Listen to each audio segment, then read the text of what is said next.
Pour contrôler le mental d'un groupe social, on commence dès le plus jeune âge, 3 ans, entrée à l'école obligatoire aujourd'hui, avec le gouvernement du petit Bokassa, et évidemment présentement lui-même, l'empereur des mouches. C'est ce qu'ont fait les bolcheviks et les nazis, et c'est ce que font actuellement certaines associations à orientation déclarée, à l'aide des institutions gouvernementales internationales, dont le cerveau trouve sa source à l'ONU, comme par hasard. C'est la première fois dans l'histoire de l'humanité que nous assistons à un tel comportement de perversion de la sexualité humaine et de son imposition par la loi. Bien que les sociétés traditionnelles n'ont jamais été en manque de représentation d'aucune sorte, à travers les pratiques courantes à Sodome par exemple, où chaque nouvel arrivant dans la ville était affranchi aux pratiques locales, comme nous l'avons lu dans la Bible. Alors en effet, si vous étiez étranger à la ville de Sodome, eh bien quand vous entriez dans cette ville et que vous alliez chez un membre de votre famille éloigné, peu importe, eh bien vous deviez non pas payer le droit d'entrée, enfin si, en fait vous deviez vous faire... voilà, c'était obligatoire. On en a la preuve évidemment, parce que c'est écrit dans la Bible, c'est écrit dans la Bible, et il y a quand même beaucoup de vérité dans la Bible, quoi qu'on en dise. Hein. Schliemann a quand même découvert la ville de Troie grâce à certaines indications qui se trouvaient dans l'Iliade, l'Odyssée, la Bible, enfin il a tout étudié, c'était assez extraordinaire. Et il y a une phrase qui m'a frappé dans la Bible de Choaki, qui est une Bible merveilleuse parce qu'elle est directement traduite de l'hébreu, et c'est très très intéressant, moi qui ne parle pas l'hébreu évidemment, donc je me régale quand je lis cette Bible de Chouraki parce qu'elle est pleine de poésie et d'intelligence. Il y a beaucoup de messages codés à l'intérieur. Et il est dit, donne-nous ces hommes pour que nous les pénétrions. Demandait la populace à Lot, qui refusait d'offrir aux Sodomites les 2 anges envoyés par le Tout-Puissant pour le sauver, lui et sa famille, de la destruction. Aujourd'hui, alors évidemment, vous connaissez la suite de l'histoire, Lot a barricadé sa maison et n'a pas laissé les Sodomites prendre les 2 anges pour leur faire ce que vous imaginez, et la plèbe, la population, qui a tambouriné contre la porte, qui a lancé des pierres, n'ayant pas réussi à entrer ce jour-là, se sont dit on reviendra demain. Mais demain, Dieu avait décidé que c'était la fin de Sodome et il détruisit la ville. Et quand vous lisez la description dans la Bible de la destruction de la ville de Sodome, eh bien vous ne pouvez pas vous empêcher de penser à un champignon atomique. Et ça c'est pour une autre histoire. Aujourd'hui, avec la loi Schiappa, on retire l'enfant aux parents qui n'a plus de droit sur lui, et on l'offre à la perversité de chaque pédophile de France, et ils sont nombreux, qui en abusera comme bon lui semblera. Alors, on retire le droit aux parents d'éduquer leurs propres enfants. C'est-à-dire que c'est l'État, et ça c'est le nouvel ordre mondial, c'est le New Age, c'est l'État qui décide de l'enseignement à donner à vos enfants. Et cet enseignement de l'éducation sexuelle, vous savez très bien, vous les parents, je m'adresse aux parents, les parents savent très bien que les enfants, à 4 ans, ils ne pensent absolument pas à leur zizi ou à leurs organes sexuels. Ils posent des questions, mais c'est pas pour avoir un rapport sexuel ou un rapport amoureux. Ils ne sont pas du tout là-dedans. Ce que fait la loi Schiappa, qui reprend les lois des Kinsey et compagnie, dont j'ai développé dans Pandora, donc vous verrez, je ne vais pas dire n'importe quoi, hein, je me suis quand même renseigné, qui était un pédophile notoire, qui allait masturber des petits-enfants au quotidien, qui les violait au quotidien pour voir comment ils réagissaient et pour étudier leur comportement. Donc en fait la loi Schiappa, c'est quoi? C'est la mise en pratique d'un médecin pédophile malade mental, parce que c'est un malade mental, qui s'est bien amusé avec les enfants et qui a montré que ça pouvait être formidable pour eux, mais pas pour les enfants. L'enfant devient le jouet pervers de délinquants sexuels protégés par une franc-maçonnerie pervertie au plus haut degré de l'État par ses propres rituels sataniques. Bonjour à tous. Bon, dans ce bref petit extrait, Jean Roch a déjà tout dit. Mais je vais compléter ses dires. Pour ceux qui veulent voir cette vidéo dans son intégralité, je mettrai le lien tout en dessous de ma vidéo. L'eschatologie biblique nous enseigne que les jours qui précéderont le retour du Christ sur terre seront très mauvais. Les hommes s'égareront de plus en plus dans les ténèbres et commettront les péchés les plus abominables. Quand le péché aura atteint son paroxysme, alors Dieu ordonnera que s'abattent sur la terre les 7 coupes de sa colère divine. Dans le chapitre 6 de la Genèse, il est écrit qu'à l'époque de Noé, l'Éternel vit que la méchanceté des hommes était grande sur la terre et que toutes les pensées de leur cœur se portaient chaque jour uniquement à faire le mal. L'Éternel se repentit d'avoir fait l'homme sur la terre et il fut affligé en son cœur. Et l'Éternel dit: j'exterminerai de la face de la terre l'homme que j'ai créé, depuis l'homme jusqu'au bétail, aux reptiles et aux oiseaux du ciel, car je me repens de les avoir faits. Et ainsi Dieu prendra la résolution de détruire la terre par les eaux du déluge. Comme du temps de Noé, certaines âmes mauvaises qui avaient connu cette époque reviendront s'incarner massivement dans cette région du Jourdain en Israël, où elles commenceront à reproduire ce qu'elles avaient fait du temps de Noé. Ce genre d'âmes, aux consciences dépravées, pousseront les hommes et les femmes qui habitaient les villes de Sodome et Gomorrhe à commettre une nouvelle fois des abominations devant l'Éternel. Alors Dieu ordonnera à nouveau un déluge qui, contrairement à celui de l'époque de Noé, sera fait de feu et de soufre. Dans le chapitre 19 de la Genèse, on décrit cet épisode comme suit. Alors l'Éternel fit pleuvoir du ciel sur Sodome et sur Gomorrhe du soufre et du feu, de par l'Éternel. Il détruisit ces villes, toute la plaine et tous les habitants des villes et les plantes de la terre. Et aujourd'hui, que se passe-t-il? Dans l'évangile selon saint Luc, au chapitre 17, il est écrit: ce qui arriva du temps de Noé arrivera de même au jour du Fils de l'homme. Les hommes mangeaient, buvaient, se mariaient et mariaient leurs enfants, jusqu'au jour où Noé entra dans l'arche. Le déluge vint et les fit tous périr. Ce qui arriva du temps de Lot arrivera pareillement. Les hommes mangeaient, buvaient, achetaient, vendaient, plantaient, bâtissaient, mais le jour où Lot sortit de Sodome, une pluie de feu et de soufre tomba du ciel et les fera tous périr. Il en sera de même le jour où le Fils de l'homme paraîtra. Bon, là on parle du Christ. Comme souvent, les écritures bibliques sont remplies de leçons et d'avertissements. Lot, qui était le neveu d'Abraham, avait choisi de vivre à Sodome. Cette ville était connue pour la perversion de ses habitants. L'homosexualité y était de rigueur, considérée comme normale par les jeunes autant que par les vieillards.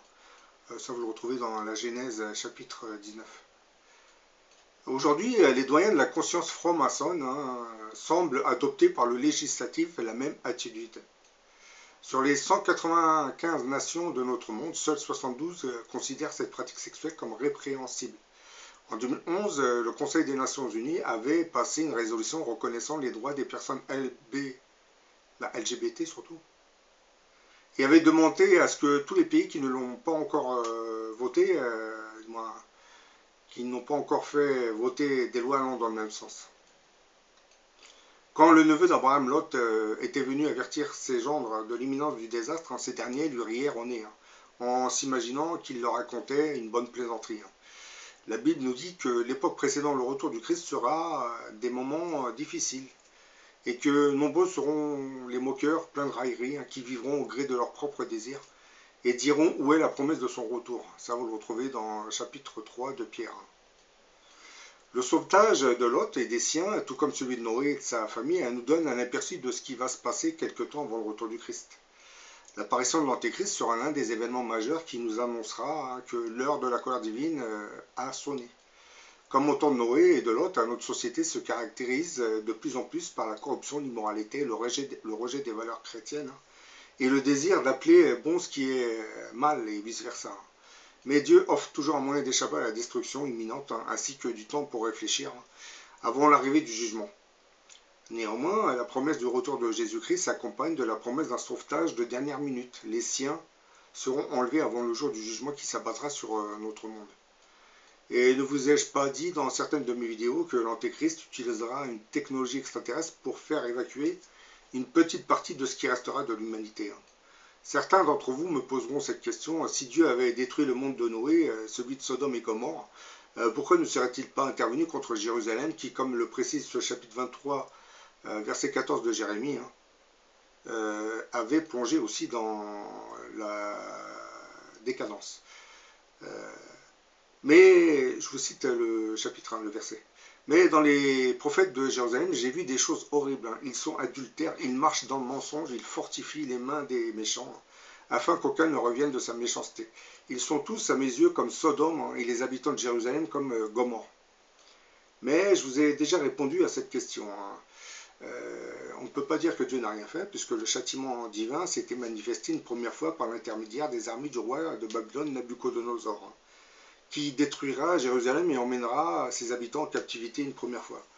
La deuxième fois, c'était par l'intermédiaire de l'empereur romain Titus, qui détruira définitivement le temple de Jérusalem et stimulera la fameuse diaspora qui, comme vous le savez, va emmener les Juifs sur les routes de la planète. En sachant que le mouvement de révolte des Zélotes qui avait réveillé la colère des Romains à l'époque était stimulé par Dieu afin de provoquer la réaction romaine qui sera l'accomplissement du deuxième châtiment divin qui s'abattra sur la ville de Jérusalem. Comme je viens de le dire, une partie des âmes responsables du déluge à l'époque de Noé reviendront se réincarner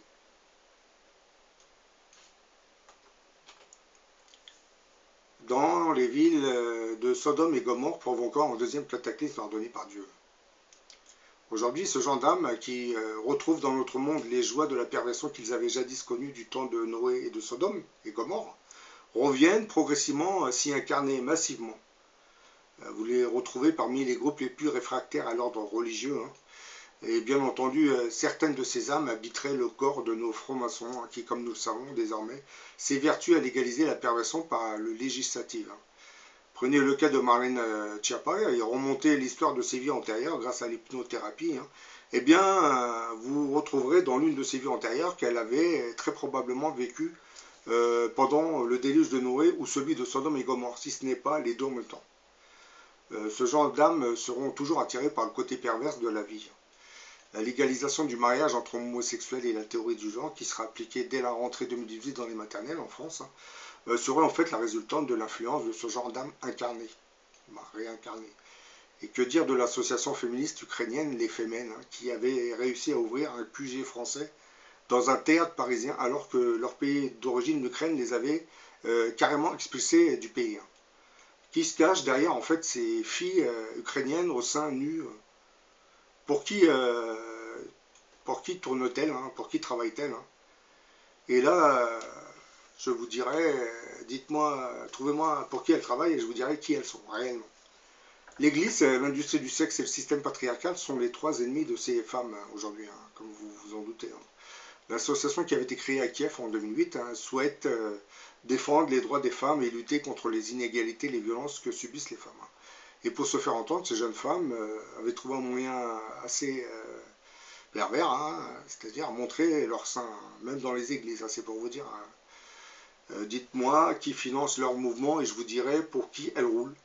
Je ne serais même pas étonné à l'idée de savoir que certains lobbying capitalistes se cacheraient derrière ce mouvement qui dégrade l'image de la femme. Parce que comme vous le savez, aux États-Unis, vous avez aussi des mouvements, des lobbying qui prônent le tout libertaire aussi, où on recherche des lois à la Chiappa aussi, mais pour l'instant ça n'a pas encore été autorisé. Ça va l'être, puisque vous savez, le mariage pour tous a été autorisé en France, et par la suite, je vous l'ai dit, les autres pays se sont empressés de faire pareil. Et logiquement, on se doute bien que ce qui s'est passé à Sodome et Gomorrhe touchera en premier la France. Vous vous en doutez. C'est pas par hasard si la France est le pays qui verra naître celui que vous appelez le grand monarque, ou l'antéchrist, ça dépend comment vous le voyez. Et cet antéchrist, lui, ne va pas mâcher ses mots, ne va pas rester inerte. Certes, au début, il sera un peu censuré par l'établissement, l'oligarchie régnante, la franc-maçonnerie et tous ces lobbies perverses, Mais comme je l'ai dit dans une précédente vidéo, Dieu interviendra pour le présenter une nouvelle fois au monde. Donc celui qui retient cet antéchrist disparaîtra logiquement. C'est écrit dans la Bible. Donc je dirais à tous ces messieurs de l'oligarchie, de la franc-maçonnerie, de la perversion associative, il faut désormais vous préparer à voir des choses qui dépassent l'entendement humain. Quand je dis il faut vous préparer, ce n'est pas demain, je rassure les gens, mais vous allez voir des choses assez convaincantes, hein, puisque celui que vous appelez le grand monarque ou l'antéchrist, lui sait que Dieu et le diable existent, hein, il sait que les anges existent, il sait que les extraterrestres existeront, du moins existent, hein.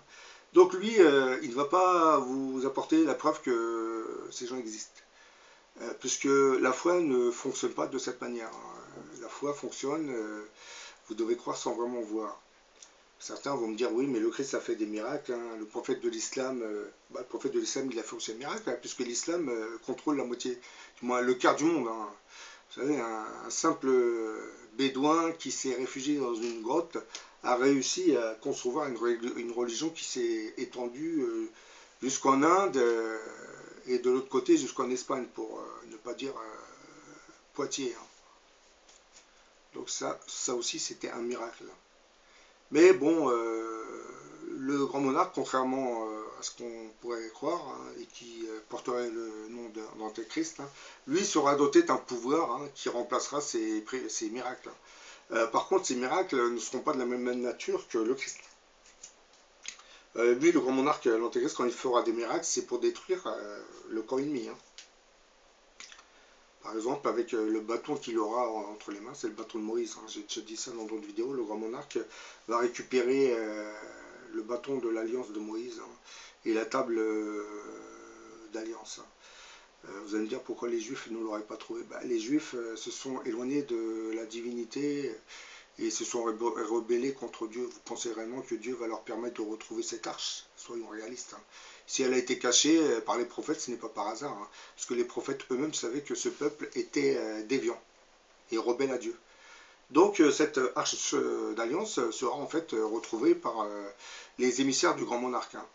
Bon, ça, vous l'avez un peu vu dans les aventuriers de l'Arche perdue, hein, le grand monarque va envoyer des gens en Égypte, hein, et dans la région israélienne, au Liban et tout ça, hein, puisque lui, il a les données exactes de l'emplacement de cette arche. Et bien entendu, cette arche sera récupérée sans que les Hébreux ne le sachent. Ils le sauront lorsqu'ils verront à l'écran ce grand monarque marcher avec un bâton à la main. Donc au début, ils vont penser que c'est une mascarade, hein, ils ont pris une branche d'un arbre, hein. Mais après, en se rapprochant de la personne, ils se rendront compte que non, grâce à ce bâton, celui que vous appelez l'Antéchrist fera des miracles, mais bon, pas les miracles dans le sens où on l'entend, hein. C'est-à-dire qu'il ne va pas vraiment vouloir guérir avec son pouvoir, mais son pouvoir, ça sera, comment dire, négatif pour les gens qui font mal. Je vous ai déjà donné un exemple, il peut très bien, par exemple, il va avancer avec une armée, et puis avec son bâton, il va ordonner le déclenchement de plusieurs tornades qui vont s'abattre sur l'armée ennemie. C'est un peu ça les miracles de celui que vous appelez l'Antéchrist, hein. D'ailleurs, la Bible nous le précise, hein, il fera descendre du feu du ciel, hein, à la vue des hommes. Donc ce pouvoir lui sera donné par Dieu, logiquement. Pour cette raison, je suis toujours surpris par les religieux qui passent leur temps à discréditer cet antéchrist en sachant qu'il aura le pouvoir que Dieu lui donnera. Bon, voilà, j'en ai fini avec cette vidéo, hein. Jean Drock vous a vraiment fait une synthèse de ce que je pense de toutes ces lois, hein, qui légalisent la perversion. C'est une suite logique, hein, de l'apostasie et l'iniquité, hein. C'est écrit dans la Bible, hein. Et puis on vous explique que celui que vous appelez l'Antéchrist se manifestera pendant cette période. Donc on est en plein dedans. Bon, voilà, j'en ai fini, hein. Je vous dis à la prochaine pour une autre vidéo.